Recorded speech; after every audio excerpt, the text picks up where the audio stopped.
covering the prophetic teaching series, God is Speaking, Are We Listening? And I'm up to day 4 in the series. So God is Speaking, Are We Listening? Prophetic Series, day 4. There are 2 degrees of intentionality that I explore in my book, I Am God's Happy Place. They are turning aside to see, which is seeing or hearing or recognizing and responding to the voice of God in the course of life as you go about your day. And then there is also looking to see, a positioning to see as a spiritual discipline. I want to encourage you, we need to practice both. I'm going to talk about the first way, that first degree of intentionality as you go about your day. It's one of the ways that God accelerated my prophetic gifting and also accelerated me in my gift of healing. He would speak to me regularly as I went about my day, as I was taking care of 2 young children, 15, 20 years ago.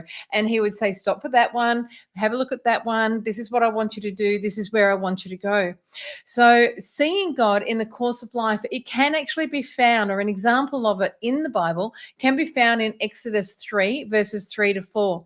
And recognizing those moments will make you realize that God sees you as well. So I've given you 2 examples to have a look at on my website. The first one is when I felt seen by God. It's called The God Who Sees, part 1. And the second one was when God was drawing my attention as I went about my day. And it's called X Marks the Spot. Be still and know that I am God. So both of those blog posts are on my website as an example. So you can head on over to verveministries.com to the God Stories tab and search the name of the post. But let me talk to you a little bit about Exodus 3, verses 3 to 4. Is when Moses is going about his day. He's taking care of the flocks. He's on the far side of the wilderness, which actually prophetically speaks to us of, when we are on the far side of the wilderness, God knows where we are and he can speak to us.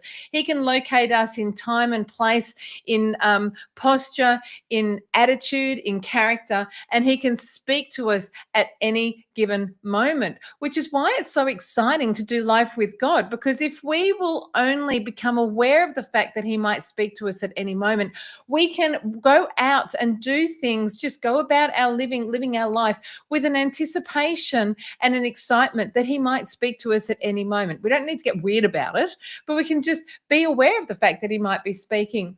So that degree of intentionality of turning aside to see, we actually see Moses is on the far side of the wilderness. He's at the base of Mount Horeb, or the place where there was encounters. It's at the base of the mountain where Moses went up the mountain to get the 10 commandments. So it's at the foot of the mountain where encounters happen in the Old Testament.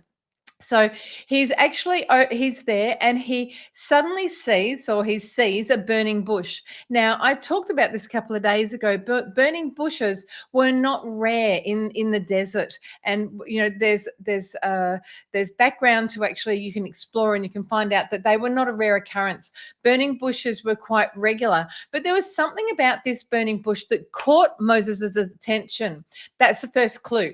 The first clue is that we want to be aware of, if something out of the ordinary or something just seems to catch our attention, we want to hesitate and we want to stop and we want to look to see what the Lord will say to us. We want to stop and say, God, are you trying to tell me something in this moment? And we incline our heart, we incline our ear to listen. We are looking to see what the Lord might say to us. So Moses sees the burning bush, he stops and he looks to see. And we can actually see that Moses, he thinks to himself, I will go over and see this strange sight. So there was something about the bush that was different this time.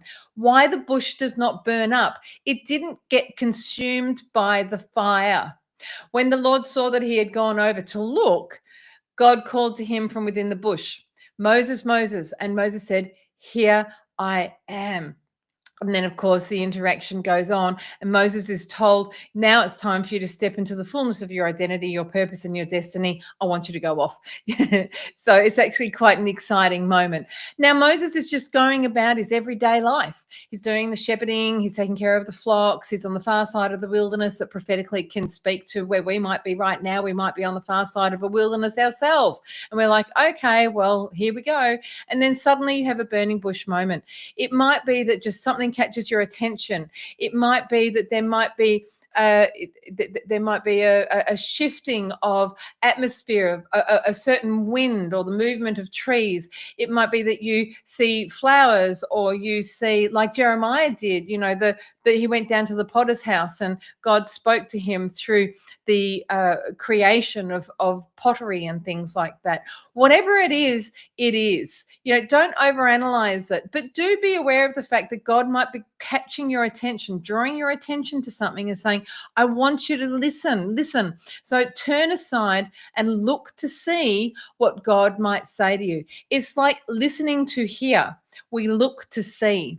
So there is a time where we just look and we're going about our day and it's all normal. And then suddenly something catches our attention and we look to see. And that's when we incline our ear. We say, God, speak, I'm listening. So that is one of the ways, in two of the main ways that I like to teach, but one of the main ways that God can actually speak to us anywhere, anytime, throughout the day. This is where the interruptive miracles can happen. This is where I get very excited about teaching people to stop for the one. Or it could be a situation where you're at work and someone's asking your advice, and you can actually lean in and ask God after something might catch your attention. It's that moment when someone comes up to you and their shoes catch your attention for some reason, or a piece of jewelry, or their eyes, or even a name tag on someone who is checking out at the supermarket for you, checking your products out at the supermarket for you. Be aware that God might draw your attention to something. Might be through strange coincidences. It might be just through a strange sight. Be aware of it. Be on the lookout for it, and know that it could be that God is getting ready to speak to you. Hey, Angela, I want to say hello to you. It's good to see you. So I will come back tomorrow, and I'm going to explore the second aspect of that. So there is the looking to see as you're going about your day, everyday life, and then there is the intentional positioning of yourself to listen to God. And I think the beautiful thing is that in our prophetic mastery group today, I had one of the students actually say to me, I don't know, I'm seeking God and it's not working. Maybe I'm blocked, maybe I'm this, maybe I'm that. I'm asking questions and God's not answering me. And I probably was a bit frustrating actually, because I said, you're asking the wrong questions. Mix it up. So when you do actually see something and it draws your attention and you're like, hang on, something is drawing my attention. I know there's something on this.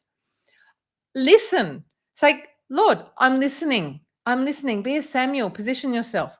I'm listening. What do you want to say to me? Don't necessarily always be asking the questions. I think Ezekiel is fantastic in the Valley of Dry Bones when God's like, can these bones live? And Ezekiel's like, I don't know. You know, God, you tell me. So it's the same thing with Jeremiah.